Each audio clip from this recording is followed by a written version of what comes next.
But what is interesting about this is it's hit at 1, 2, tried to break out 3, 4, 5, 6 times. So the going thesis right here is if it can hold this support and continue to run up to this, eventually it's going to break. Welcome back, everybody, to another episode of WagmiTV. We're talking about a hot and upcoming project started in 2021, KASPA. Very interesting. They're one of the only layer ones out there compared to a couple other projects, right? Obviously, mostly layer twos out there.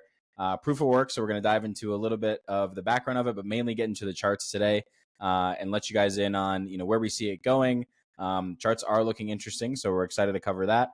But as a quick reminder, no, this is not financial advice. This is for entertainment purposes only. And so with that, we're going to get right into it. Ev, I think we're going to kick it over to you just for a quick rundown on a little bit of background of KASPA and what it is, and then we'll dive into the charts. Yeah, happy to do that. So yeah, KASPA, it's got some great founders, guys that have done early contributions to Ethereum, I think back all the way in 2013. And so it's really an interesting layer one that's looking to expand on top of what Bitcoin has done with the Bitcoin protocol. And yeah, the big distinguishing factor between a lot of the other L1s out here right now is this is a proof of work blockchain. And so you're having miners, create the next blocks. And the big difference between Bitcoin and KASPA is that KASPA is having blocks come out, I think, almost every second, whereas with Bitcoin, you've got it maybe once every 10 minutes. So there's higher throughput with KASPA. There's really a lot more traction or traffic going on the network. And so, yeah, I think it's a super interesting project and pretty excited to cover it today. Mata, do we want to hop into the charts and dive into some of the price action? Yeah, we might as well. Again, been a pretty awesome run for it in comparison to most of the other cryptos, especially the altcoins that we see in the space. It's actually held up fairly well, which is really interesting to see. But this is a chart just of really more recently, right, within the last year. If we actually dive into it, you can kind of see it's holding a nice little support line. Of course, it's dipped below that in the past, but it's really kind of settled this general area as a pretty good level of support for it. What I also noticed were kind of some of these upward trends as well. What you see here on the bottom line is it's kind of bounced off this a couple times. We did have that really big sell-off along with the stock market itself where it dipped below that, but the key here is it didn't close below that line, right? So this still is a pretty solid line here. You also see this upward trend here where it never actually confirmed above it, so it hasn't been able to quite break out. But what is interesting about this is it's hit at 1, 2, tried to break out 3, 4, 5, 6 times.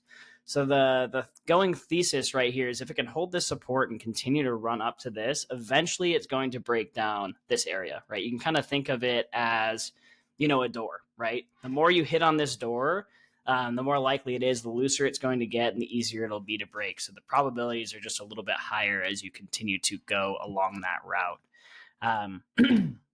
One interesting thing I did see from a long-term perspective that maybe isn't as bullish, we've talked about RSI on this a couple times, right? So you can see as we're increasing in price, the RSI peaks are actually decreasing. This is what we call bearish divergences. So that's something that we have to continue to look out for, right? We really don't want to see this go below this lower trend line in order to continue to be bullish on it. But again, in comparison to a lot of the coins that we analyze and a lot of coins that we see in the crypto space, it's actually doing very, very well. So just some of the things that we like to look for when we're checking out some of these coins as well. And again, what we're going to be really aiming for is it to actually break out above these. Again, it can still make it to all-time highs and not break out above it. But when we really want to see this thing go is when we break out above this upper trend line. So really going to be honing in on that and focusing on that. The only last thing we wanted to go through... really quick, Mata, if you don't mind staying on the long-term stuff. Yeah. I think in some of the research I was looking through, I saw something where KASPA's really got these like 8-month, 4-month cycles where, when you look at some of the halving with Bitcoin, if, you're comparing it to Bitcoin, that's more of a 4-year cycle. Do you kind of see that cyclical nature happening here with KASPA? It seems like it's almost at a smaller frequency than what we're seeing with Bitcoin. Yeah, that is really interesting. See, I didn't know that, but if you really think about it, right, the distance between some of these peaks is about that amount of time, right? 4-ish or so months, right? Maybe not this one right here, but here to here and here to here and here to here, all about that 4 to 8 month period, which is really interesting to see.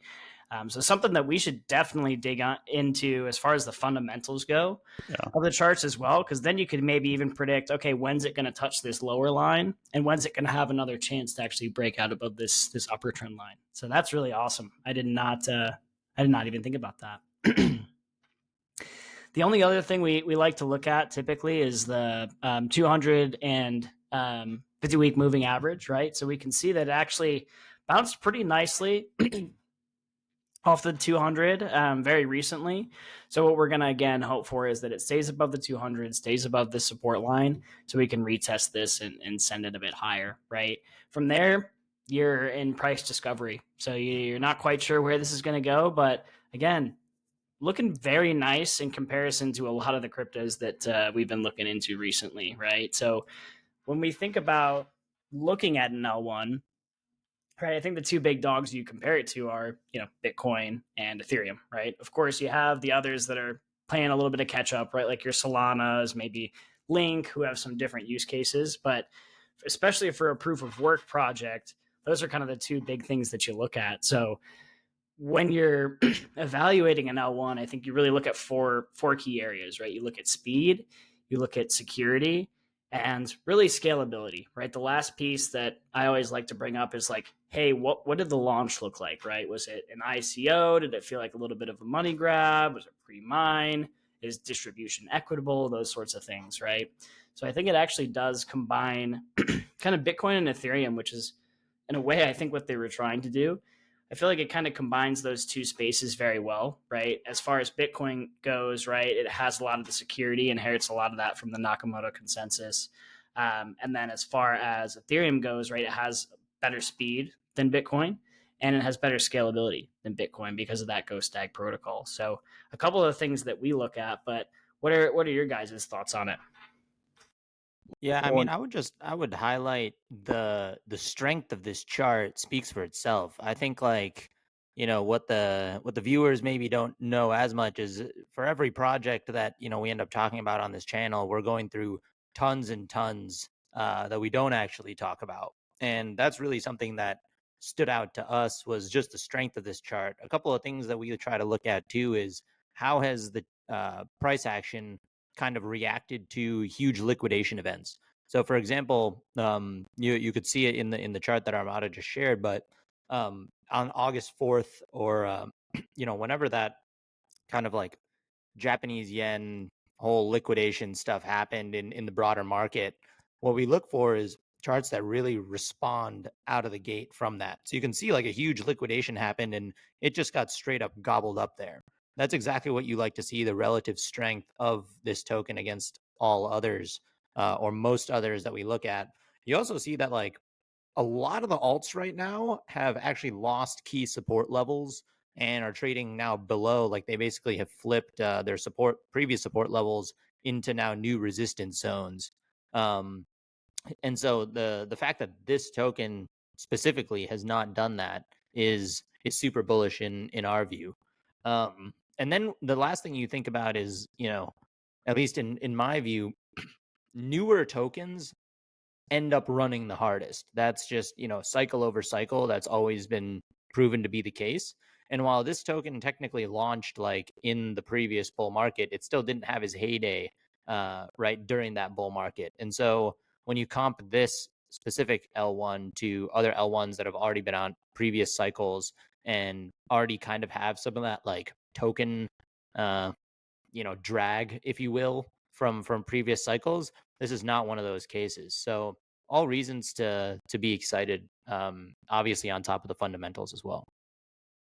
I think it's a great call out because it's rare that you have an L1 that has come out after 2020, right? That there's a really small group of projects that enter that, and I think to your point, like there is a little bit of fatigue around L1s that people have been kind of waiting to pump for a while and exit on and see improvement on. So I think to your point, that definitely carries a lot of weight for KASPA in that regard for sure.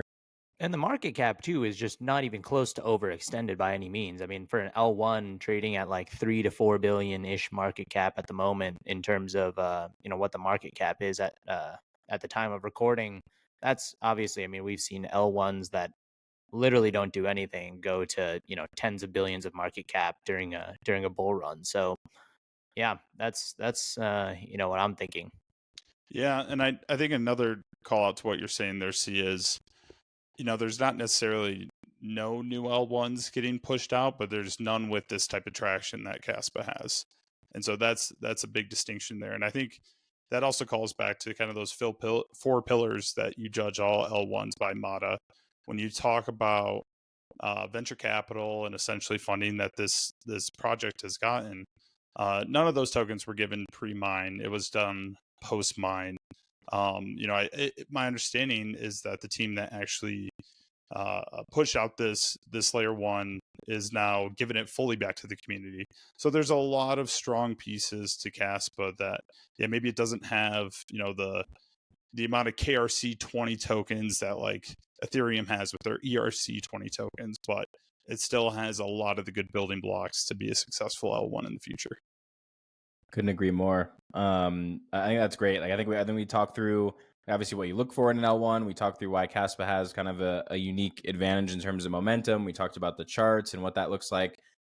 We would love to hear from you guys and what you'd like to learn more about KASPA, right? Is it tokenomics? Is it the history behind actually how the project works? We'd love to actually hear from you guys, and we'll dive deep and do the work on our side and bring that to you. So let us know in the comments, and like, comment, subscribe if you guys did get value out of it. And as a reminder, again, this is not financial advice. We just love bringing the data and insights to you, and let us know what you guys think. But until next week, Wagmi.